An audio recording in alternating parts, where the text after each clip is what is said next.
So here we're looking at the Acebeam K1, and they have this a few different color options, but we're going to be going over the specs, features, pricing, all that good information, and then I will show you guys it in use in the garage as well as outside so you guys can see its performance. So before we get into taking a closer look at it, let's go ahead and go over the packaging, everything that comes with it. So here you can see it has a white light, a UV light, and a laser, which it doesn't state on the front. Rechargeable 14500 battery, and it is compatible with AA batteries as well. So the battery that's included is rechargeable by USB-C, or you can run a AA. So if you need to recharge the battery, but you still need the flashlight, you can throw in just a standard AA battery, which I thought was pretty cool. As far as the packaging, that's all that's really mentioned on there. They do include a lanyard as well as a small USB to USB-C charging cable, like you don't got plenty of those laying around. So inside the user manual, the disassembly, when you first get it, there will be a film between the battery and post. When you're charging the battery, it will light up red when it's charging and green when it's fully charged. I'll throw up an image in here so you guys can see that.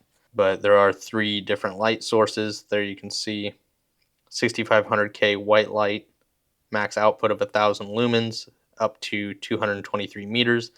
The laser is a class 3R. There you can see the output of the UV light, which it does have a high and low. The white light has a low, medium, high. The UV light has a low and high. It's got a magnetic rotating switch to switch between the different modes. And then you have a tail switch or a button on the back that allows you to turn it on and off or adjust the brightness. 1000 milliamp hour battery. And if you want to read more of that, IP68 waterproof and dustproof, 1.5 meter impact resistance. There's the dimensions of it. And then there you can see the performance of it on both high, medium, and low for the white light, the strobe, the laser, and the UV light, and the average run times for it. Then it goes into the operation on how to activate each mode, the strobe, which is, it's a good thing I looked at this thing because I wouldn't have figured out the strobe function. Most lights I can play with enough to just figure out, how to operate them. But honestly, I don't think I would have figured out the strobe on this. So looking at it, it is an aluminum housing, full aluminum steel clip, and it is magnetic just due to the battery inside, that the body is all aluminum. If we just first open it up, you can see on the top there is that rubber O-ring that seals it, and then the battery, as you can see here, looks just like a AA, 1000 milliamp hour, 14500 battery, and it does have that USB-C port at the top of it, and the front white ring right there will light up red or green. The positive post faces up. This is in the teal color. They also have it available in the black as well. You can see Acebeam K1, very clean, nice finish. Grooves here cut. It almost looks like heat sinks, but it makes for a good grip on the handle. It doesn't have sharp edges or anything like that. It's just got good grip with those grooves cut in it. A nice flexible belt clip. Here's the rear button or switch. It is also metal. Then you have your magnetic switch up front. You can see your front white light, laser, and UV. There you can see the rating of the laser, because I do believe it comes in a class 1 or a class 3R. But just starting out with the white light, you have low, medium, high, and you just adjust the brightness by within a certain time period. I think it's a few seconds of turning it off. If you click it again, it's going to go to the next setting. Medium, high, back to low. But if you leave it off for a few seconds, it'll stay on that setting. Switching to the laser, it is a green laser. And if you have geese problems, I feel bad for you, son. need to get yourself a green laser because geese do not like green lasers.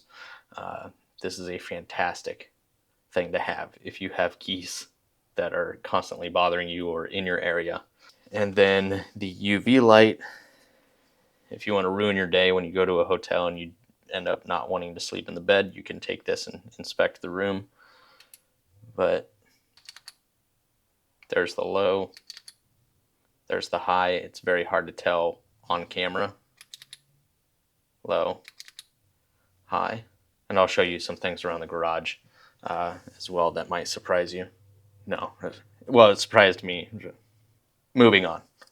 So in order to activate the laser, it doesn't matter what setting you have the flashlight on as long as it's in mode 1 or white light. And then you're going to rotate it to the laser or mode 2 and then back to the white light. And then it will activate the flash or strobe. It is a dual speed pulse or strobe. As you can see, it faster and then it slows down. It's hard to pick up on camera sometimes. So very, very impressive. There you can see the lens design, main light, UV, and laser. So overall, I think the build quality is really nice. The function is really easy, especially once you figure out the strobe effect. But activating through the different brightnesses is easy. And then obviously the modes, very simple with that dial. So I think it's a really nice design. I like the fact that you can run a AA in it while the rechargeable battery is charging. But let's go ahead and see how it performs in the garage, and then we'll take it outside to see how it looks out there. So I have my camera set up to where it should not adjust for lighting changes. And so you should get the most accurate idea of what this light looks like without the camera self-adjusting. So this is basically exactly how I'm seeing in the garage. We got a little bit of light back here from my computer. You can see the garage door. You can kind of see the flooring. So we're going to start out with this on low. It's not pitch black out here. Make sure I got it set to the flashlight. So this is the lowest setting, which is actually performs much better in the dark than I thought it was going to. With the lights on, it does not look like it would perform very well. It reminds me like moonlight mode on the Woobin lights, around 10 lumens, but this is actually pretty impressive for just the low setting. So up to medium. So there you can see, it's got a much more directional beam than most of my other lights. There you can see the outline of the light. It's actually pretty clean. Don't mind the car, it is filthy. And then high, much wider beam, but much brighter. It's actually quite impressive. So that is 1000 lumens on the highest setting. So I am gonna go ahead and test out the strobe. So I'm gonna switch to laser and then back to light.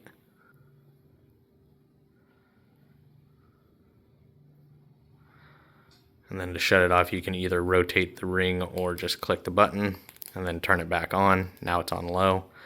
Switch to the laser so you guys can see its performance. Obviously, it's not going to go very far in my garage. And then the UV light. There's low and there's high. So just a few things I noticed looking at some of my different chemicals and bottles. Thought it was weird how they've used different plastics for certain products. You can see the front gear oil is a different plastic cap than the other two behind it. I got some 550 cord here where I shaved. I can see all of it that dropped through my floor. I can see my slides.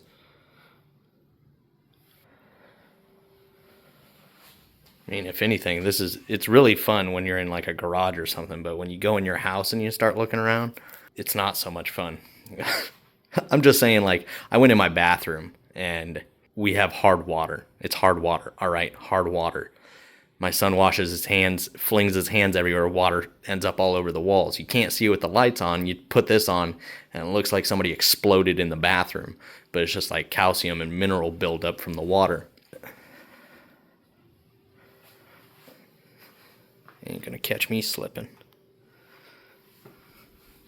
let's go ahead and head outside. There were a couple things I noticed inside as well. I got a couple bookers here, and 3 of them, the plastic covers illuminate different than this one over here, which I thought was pretty interesting. So this is low, which is actually pretty impressive. I know it's hard to see, but I can see my fence back there.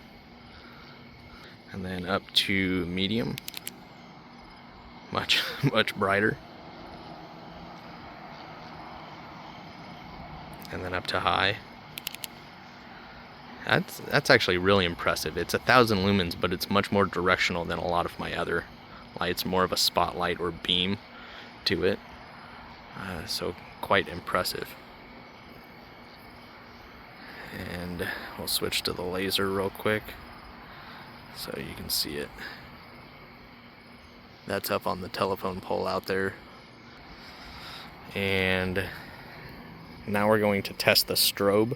So on white light, over to the laser, and then back.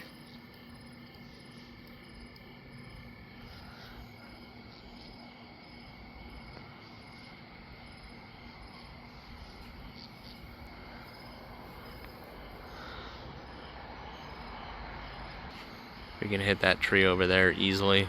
That's probably close to 100 yards, maybe 80 yards.